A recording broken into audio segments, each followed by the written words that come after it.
It's another edition of Time About the Movies, and today we're taking a look at the films of May 12th, 2000, and we've got 6 movies to look at. A lot of films to look at, so we don't have too much time. Let's just go ahead and jump on into it, and we'll start off with the biggest new release of the weekend, but that's not really saying a whole lot, especially when you consider that this is John Travolta in Battlefield Earth. Feel fear, see evil, go Cyclone.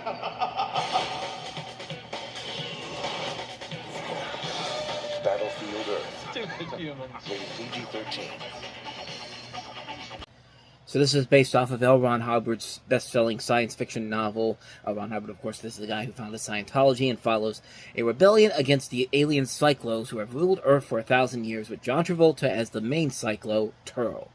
What more can you say about this movie than, "Fool, while you were still learning to spell your name, I was being trained to conquer galaxies." Like, that's the basic gist of this movie, is watching John Travolta completely humiliate himself in a performance that is so bad, it's pretty good. Like, I'm not gonna lie, this is one of the worst movies ever made, maybe the worst movie John Travolta has ever made, but his performance in this, my God, it's one of the only reasons why this movie has anything of noteworthiness up to it. I mean, this is a film that could have really killed his career, and I think it did for a little bit there, but that performance, man, is pretty amazingly bad. It's one of the most enjoyably bad movies that you could possibly see. It's a terrible movie. I don't think I need to say anything more about that, but it's one of those, it's the perfect definition of a so bad it's good movie, because you could tell they wanted this to work. They were putting in a ton of money on this movie. It was supposed to be envisioned as part of the first of a 2-part movie, but that's why this only covers the first half of this film, of the story overall. But my God, they created something that was far more enjoyable, probably not for the reasons they wanted, but it did lead to one of the most enjoyably bad movies you will ever see. It's a guilty pleasure film. It is not a good movie. It's a really lackluster story. The visuals are not that great. The acting is over the top ridiculous. So much so that I can't even say it without burping. Sorry. But that's so unprofessional of me. I'm sorry, but yeah, the acting in this movie is so over-the-top ridiculous. It's like they're in on the joke, but they really were trying to do something unique and something special, but the end result is a piece of garbage all the way through. I mean, plain and simple, man. This is just a bad movie. It's a really, really bad movie, but a good, fun, bad movie. It is the literal definition of a guilty pleasure, so bad it's good type of movie. I mean, it's a movie that's absolutely horrible. But my God, it's a ton of fun to watch how ridiculous and how stupid this movie gets. We've seen a lot of bad movies. This is one of those special cases where a bad movie like this can be one of the most fun experiences if you're in the right mood. Like, if you're drunk, or if you're just wanting to laugh at something completely ridiculous, this is the perfect movie to do it with. It's just a ridiculously stupid movie. God help me, man. This movie is a ton of fun, but not in the way they want it to be. So yeah, that's Battlefield Earth. So let's go ahead and move on to our next film, which is, I was about to say last one, but we're not even close to being done yet. Here's our next movie. It's Center Stage. The critics are swept off their feet by Center Stage. They call it vibrant, sexy, and joyful. Exhilarating, hip and fresh. Full of non-stop energy. It makes you want to get up and dance. I couldn't take my eyes off you tonight. She's fantastic. Don't miss Center Stage, rated PG-13. Sneak preview Saturday, opens everywhere May 12th. So the story of Center Stage is that you center around these various ballet dancers from various backgrounds who enroll at this American Ballet Academy in New York City, and explores with the issues and difficulties in the world of professional dance and how each individual copes with the stresses. This is also the feature film debut for actresses like Amanda Scholl and, more notably, Zoe Saldana. But it's clear they're trying to make a new Fame for the 2000s, but Fame was a movie that worked because it went all the way with it. It showed you the high price of fame, the good stuff and the bad stuff as well.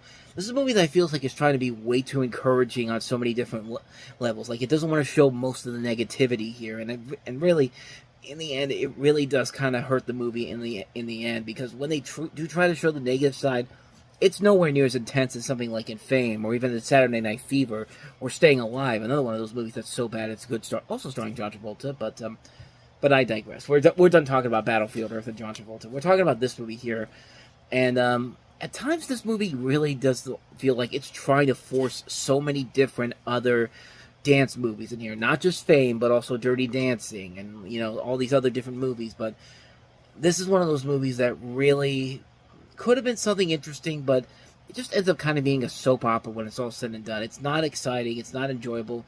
The acting is okay, but it definitely needed something more to really give it that spark that this really needed. But other than that, though, this is not a very good movie. So that's a hard pass on this one, unfortunately. So with that said, on to our next movie, and that is Norm Macdonald in Screwed. To go to my 10 o'clock meeting like this. Yeah. On May 12th, get ready, get set. For three guys who are just no good at being bad. Norm Macdonald, Dave Chappelle, My man's a cop. I was scared. and Danny DeVito. Way to go! Screw, rated PG-13. So Norm Macdonald plays a chauffeur who kidnaps his rich boss's dog to hold it for ransom, but when she accidentally gets the dog back, she thinks that it was the chauffeur who's been kidnapped. And you also have Norm Macdonald's best friend, played by Dave Chappelle, and Danny DeVito is also a character that gets involved in here.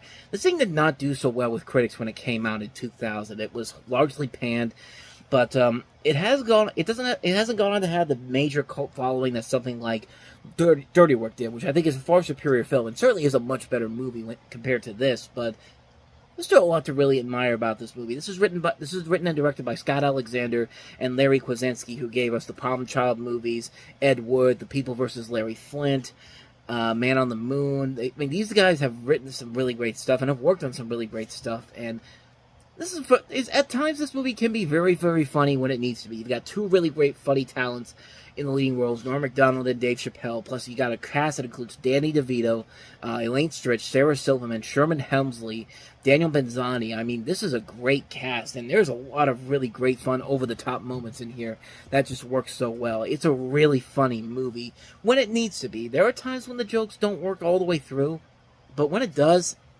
it's pretty damn hilarious. Plus, it's Norm Macdonald, man. Norm Macdonald can usually make anything funny when he needs to. I really love this movie. I can't recommend this one enough. It's not as good as Dirty Work. It's kind of Norm Macdonald's equivalent to Chris Farley's Black Sheep. It's not as good as Tommy Boy by any means necessary, but there's still a lot of good moments in there that are really, really funny. And I say definitely check it out. If you like Dirty Work, you'll probably get a kick out of this film. So, with that said, on to our next movie, and that is Jamie Foxx in Held Up. I've been robbed, kidnapped, shot at. I could have stayed in Chicago for this. Are held up. This is Pup Daddy. Puppy is rough. He is tough, and he will kick your wet face. So you have Jamie Foxx and his girlfriend, played by Nia Long. They're on a road trip in the Southwest. He spent their $15,000 they set aside for a home on a vintage Studebaker, and she promptly dumps him at a convenience store and hops right to the airport. Soon after, Michael loses the car with a young kid, calls him out of the keys, and sooner or later the situation gets bad when a botched robbery happens, and now it's a hostage situation. I remember seeing this movie on TV in our break room back at my work a couple years ago, and I had no idea what this movie was until now. This was that movie right here, and I just remember that because I remember the convenience store. I remember seeing Jamie Foxx, and I don't remember the movie being anything good. And from the little bit that I saw from it, yeah, this wasn't a good movie. There's no trailers for this online, hardly any trailers for this online, and that's the best I could get with that kind of humor. Yeah, more than likely this is not a very good film. And sure enough, I've not seen the whole thing in full, but from the pieces that I saw from it, it did not look convincingly good at all. And this is a waste of pretty good talent that I see here. Not just Jamie Foxx and Nia Long, but you have Rosalind Sanchez, Sarah Paulson, Jake Busey, Julie Haggerty. Some talented people in here, but just in a film that doesn't look like it had anything worthy to it. It wasn't funny from the stuff I saw. It wasn't clever. It wasn't enjoyable. It was mostly a boring bit from the film, from the stuff that I saw from it. So I can't really say if it's anything, if the rest of the movie is like that, but from the stuff I saw from it, not good. Not good at all. So, that's held up, so let's go ahead and move on to our next movie, Julie Taymor's Hamlet with Ethan Hawke. Ethan Hawke, Julia Stiles, Kyle MacLachlan, Liev Schreiber, Sam Shepard, Diane Venora, Bill Murray. This above all, to thine own self be true. Hamlet. And here I am stupidly thinking that this is Julie Taymor. It's not even, she's not even credited on here. The director of this is Michael Almereyda. I think I'm pronouncing that right, but yeah, that's my mistake for not getting that. But this is a modernized version of Hamlet, and you have here, in this version, Hamlet is a film student, and you have people like Kyle MacLachlan as Uncle Claudius, Diana Verona is Gertrude, Liev Schreiber is Laertes, Julia Stiles is Ophelia, Steve Zahn is Rosencrantz, Bill Murray is Polonius, and Sam Shepard is Hamlet's father. In this version, Claudius is king of the Denmark Corporation, having to take over the firm by killing his brother, Hamlet's father. Keeps the Shakespearean dialogue, but presents it in a modern setting with technology such as video cameras, Polaroid cameras, and surveillance bugs. For example, like the ghost of Hamlet's murdered father first appears on a closed-circuit television. Interesting idea. I don't think it worked all the way through. It's another movie that's trying to be kind of a contemporary-style Shakespearean film. We've talked about a couple of these as of late. Romeo Must Die wasn't one of them. The Baz Luhrmann Romeo and Juliet, 10 Things I Hate About You was one of them.